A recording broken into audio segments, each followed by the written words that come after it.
Isabel Allende, House of the Spirits, Part 19. The Mother Superior received her in her Spartan office, where there was an immense bloody Christ on the wall and an incongruous spray of red roses on the table. "We've sent for the doctor, Signora Trueba," she said. "There's nothing wrong with the child's lungs, but nevertheless you'd better take her. The country air will do her good. We simply can't assume responsibility for her. I'm sure you understand." The nun rang a little bell, and Blanca appeared in the doorway.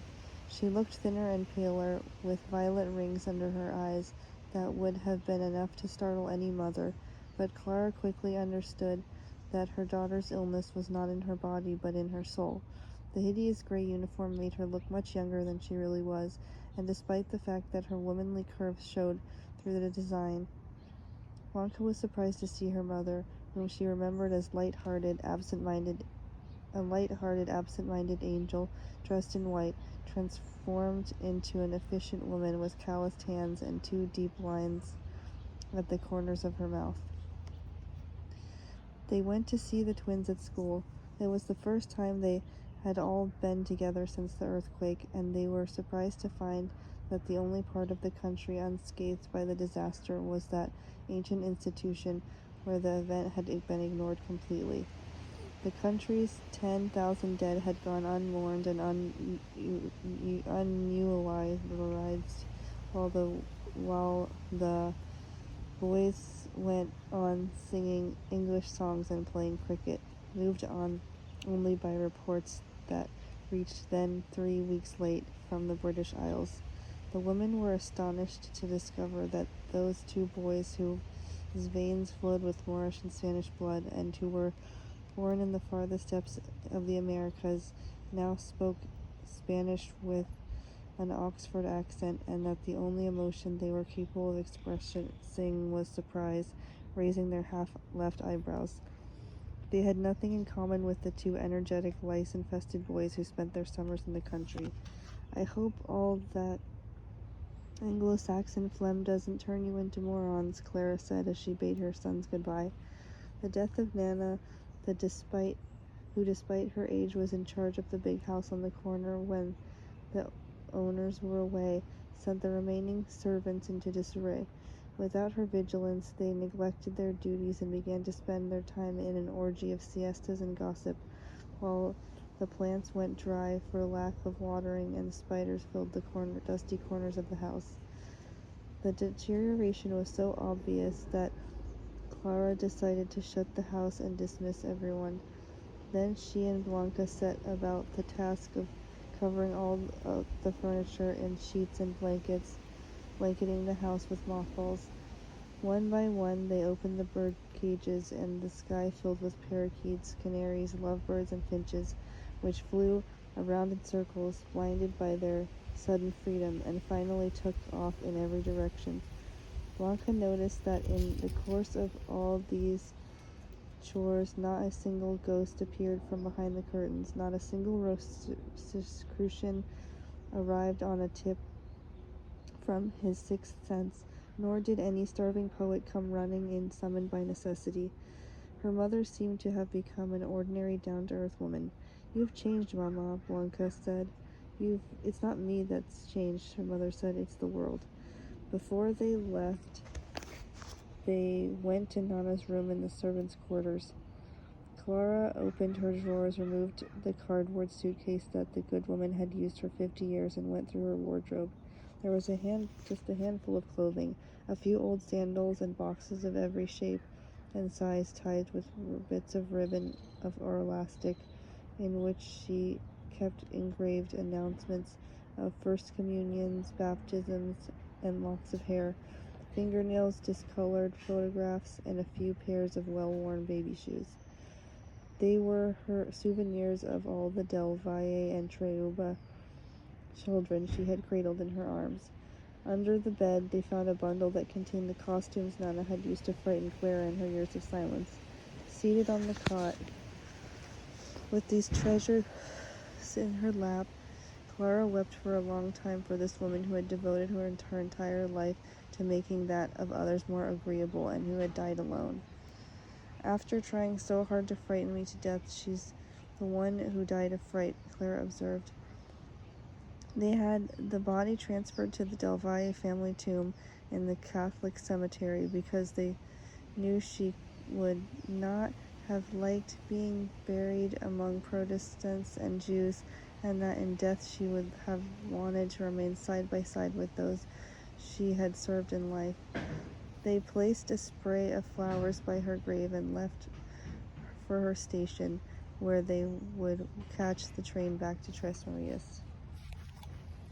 During the train ride, Clara brought her daughter up to date on the state of the family and her father's health, expecting that Blanca would ask the one question she knew she wanted to ask.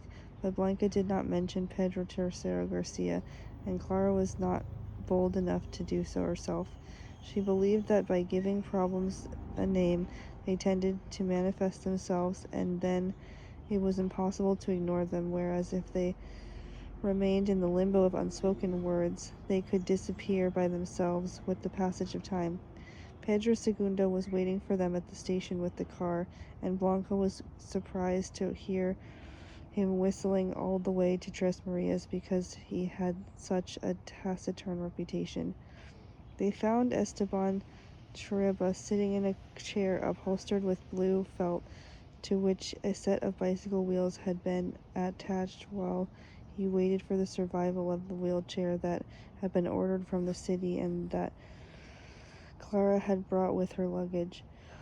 He was running the house with the energetic stabs of his cane and his usual panoply of insults, and was so absorbed in his duties that when they arrived he greeted them with an indifferent kiss and forgot to ask after his daughter's health. That night they dined at a rustic table made of planks, their meal lit by a kerosene lamp. Blanca saw her mother serve the food on plates of handcrafted clay, such as was used for making bricks, since all the dishes had perished in the quake. Without Nana to run the kitchen, things had been simplified to the point of frugality. Their meal consisted of lentil soup, bread, cheese, quince jelly, which was less than Blanca ate at school on meatless Fridays. Esteban said that as soon as he could stand on his 2 feet, he would go in person to the city to buy better, more refined furnishings for the new house. He was sick and tired of living like a peasant just because of the wild, hysterical character of his God-forsaken country of theirs. All Blanca remembered of the conversation was that he had fired Pedro Tercero Garcia with the warning that he not set foot on the property again, because he had caught him spreading communist ideas among the tenants. The girl went pale when she heard this, spilling the contents of her spoon on her tablecloth. Clara was the only one to notice the change in her expression, since Esteban was absorbed in his usual monologue about the ingrates who bite the hand that feeds them. All because of those damn politicians like that new socialist candidate, a real nincompoop who has the nerve to ride up and down the country in his shabby little train, stirring the people up with his Bolshevik ideas. He'd better keep away from here if he knows what's good for him, because he'll make mincemeat of him. We'd really ready and waiting. There's not an owner for miles around who doesn't feel the same way I do. We're not letting anyone in here to start preaching against honest work. The reward for work well done, the reward for those who met life head on. You can't expect the weak to have the same as those of us who've worked from sunup to sundown and know how to invest our money, or run risks, and take on responsibilities, because when you get right down to it, the land belongs to those who work it, which is going to boomerang on them, because the only one who knows how to work around here is me. Without me, this place would have been a wreck and stayed one. Not even Jesus Christ said we have to share the fruits of our labor with the lazy, and that little shit Pedro Tercero dares to say that on my land the only reason I didn't shoot him through the eyes is because I respect his father and because you could say I owe my life to his grandfather. But I wanted him, I warned him that if I caught him prowling around here, I'd blow his brains out. Clara took no part in the conversation. She was too busy putting things on the table and taking them away and keeping an eye on her daughter. But as she removed the soup bowl with the leftover lentils, she caught the final words of her husband's harangue. "You can't keep the world from changing, Esteban," she said. "If it's not Pedro Tercero Garcia, someone else will bring new ideas to Tres Marias." Esteban Churiba brought his cane down on the soup tureen with his wife and in her hands and knocked it on the floor, splattering its contents. Blanca jumped to her feet in horror. It was the first time she had seen her father's temper turned against her mother. She expected Clara to enter one of her moon-struck trances and exit through the window, but nothing of the sort took place. Clara picked up the broken pieces of tureen with her usual aplomb, not showing any sign that she was listening up to the stream of curses issuing from Esteban's lips. She waited for him to finish, wished him good night with a gentle kiss on the cheek, and left the room, taking Blanca by the hand. Blanca did not let Pedro Tercero absence disturb her. She went to the river every day and waited. Yea, she knew that sooner or later word of her return to Tres Marias would reach the boy, and the call of love would overtake him no matter where he was. And so it happened. On the 5th day she saw a tramp in a winter poncho and a broad-brimmed hat coming toward her, pulling a burro, weighing down with kitchen utensils, pewter pots, copper teapots, huge enameled casseroles, and ladles of all shapes and sizes, with a jangle of tin cans that heralded his arrival 10 minutes in advance. She did not recognize him. He looked like an impoverished old man, one of those sad wandering souls who traveled the provinces hawking their wares from door to door. He stopped in front of her and took off his hat, and then she saw the beautiful black eyes shining between a disheveled head of hair and a rough beard. The burro continued nibbling grass with its burden of noisy pots and pans, while Blanca and Pedro slacked the accumulated hunger and thirst of long months of silence and separation, rolling among the rocks and brush and moaning passionately. Afterward they sat embracing among the rushes on the river bank.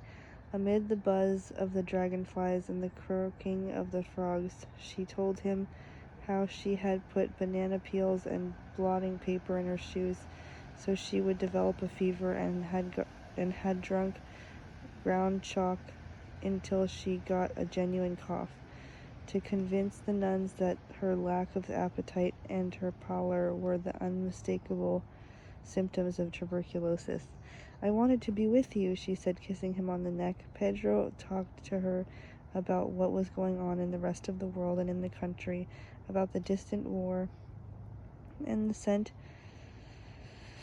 that had sent half of humanity into a hail of shrapnel and an agony of concentration camps, and produced a flood of widows and orphans.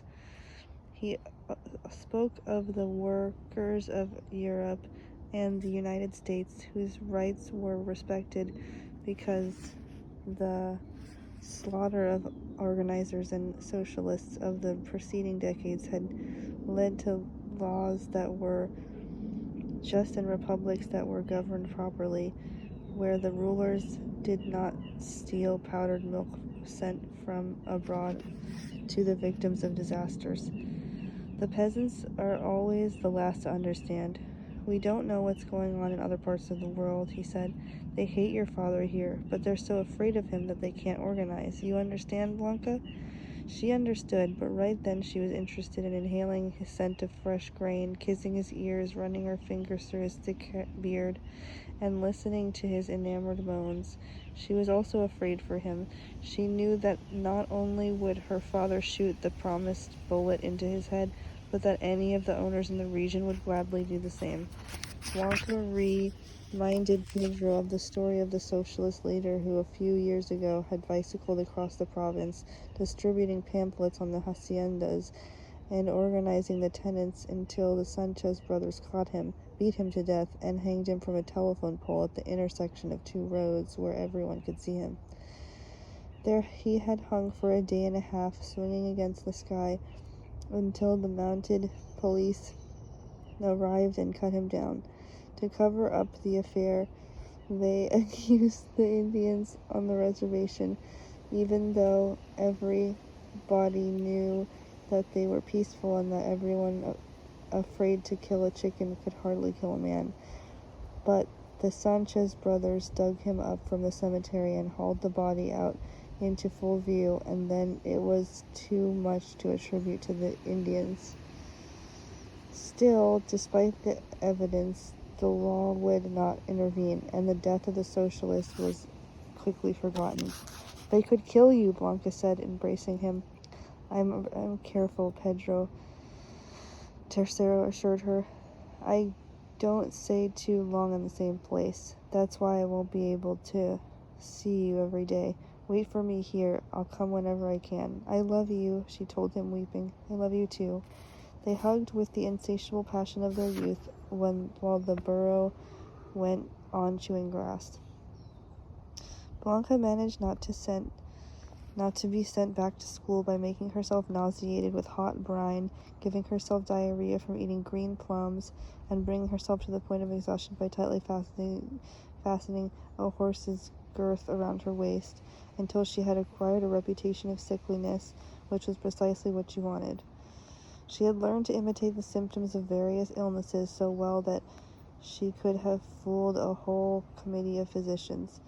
She even convinced herself that she had a most delicate constitution. Every morning, as soon as she woke up, she ran her mind over her body to see where she hurt or what new afflictions she had developed. She learned to take advantage of the slightest excuse for feeling ill, from a change in temperature to a shift in the pollen count, and to transform her least ache or pain into a full-blown agony. In Clara's view, the best thing for one's health was to help one's hands busy. To keep one's hands busy, so she kept her daughter's illness in line by making her work. The girl had to awaken early like everybody else, take a cold bath, and do her chores, which included teaching in the schoolhouse, sewing in the workshop, and seeing to all the work of the infirmary, from giving enemas to suturing wounds with a needle and thread from the sewing basket, with no reprieve, when she fainted at the sight of the blood or broke out in a cold sweat, when she had to wipe up someone's vomit. Old Pedro Garcia, who was nearly 90, and could barely drag his bones from one place to another, shared Clara's notion that hands were meant to be used. This is why, one day when Blanca was complaining of a terrible migraine, she called her and without warning dropped a ball of clay onto her lap. He spent that afternoon teaching her how to shape the clay into pieces of kitchen crockery, and the girl forgot all about her pains. The old man could not know, that he was giving Blanca something that would later be her only means of survival, as well as her sole comfort in the sad hours to come. He taught her how to move the wheel with her foot while her hands flew across the moistened clay to make jugs and vases. But Blanca soon discovered that she was bored making utilitarian objects, and that it was far more amusing to make statues of animals and people. In time, she created a whole miniature world of household animals and people, engaged in every trade: carpenters, laundresses, cooks, each with its own tiny tools, and furniture. Yeah, this isn't good for anything, Esteban Trueba said when he saw his daughter's output. Let's find a use for it, Clara suggested. Thus was born the idea of the creches. Blanca began to create tiny figures for the family's Christmas manager, not only the three kings and the shepherds, but a whole crowd of every kind of people and every shape of animal. African camels and zebras, American iguanas and Asian tigers, without worrying about the exact fauna of Bethlehem. Afterward, she added imaginary animals, gluing half an elephant to half a crocodile without realizing that she was doing in clay what her Aunt Rosa, whom she never knew, had done with thread on her enormous tablecloth. Clara decided that if craziness can repeat itself in a family, then there must be a generic memory that prevents it from being swallowed by oblivion. Blanca's multituous creches became a tourist attraction. She had to train 2 girls to help her because she was unable to keep up with the orders. That year, everybody wanted one of her creches, especially since she did not charge for them. Esteban Trueba concluded that the mania for clay was fine as a form of amusement for a proper young lady, but that if it became a business, the name of Trueba would be brought down to the level of those merchants who sold nails in the hardware stores and fried fish in the market. Blanca's meetings with Pedro became infrequent, but for that reason they were all the more intense. During those years she grew accustomed to sudden starts and protracted waits. She resigned herself to the idea that they would always have to make love on the sly, and she stopped nursing the dream of getting married and living in one of her father's small brick houses. Often whole weeks went by without her having any news of him, but then suddenly a mailman on a bicycle would appear at the hacienda, or a Protestant preacher with a Bible tucked under his arm, or a gypsy speaking some half-pagan tongue, all of them so inoffensive that they entered the grounds without arousing a suspicion of the ever-watchful eye of the owner. She recognized Pedro Tercero by his pitch-black eyes, nor was she the only one. The tenants at Tres Marias and many peasants from haciendas across the region also waited for him. Ever since the young man had been chased away by the owner, he had become a hero. Everyone wanted to honor of hiding him for the night. The women wove him ponchos and winter socks, and the men saved him their best brandy and the best dried beef of the season. His father, Pedro Segunda Garcia, suspected that his son was breaking Trebua's prohibition, and could well imagine the tracks he left behind. He was torn between his love for his son and his role as a guardian of the hacienda. He was also afraid he might recognize him, and that Esteban would read it on his face, but he secretly rejoiced at the thought that his son was behind some of the unusual things that were taking place across the countryside. The only thing that never crossed his mind was that his son's visit might have been something to do with Trueba's outings by the river, because that possibility was simply not within the natural scheme of things. He never spoke of his son except within the privacy of his own family, but he was proud of him and preferred to see him as a fugitive than as one more of the peasants planting potatoes and harvesting poverty like everybody else. When he heard other people humming the song about the hens and fox, he would smile at the thought that his son had made more converts with his subversive ballads than with the Socialist Party pamphlets he so tirelessly distributed.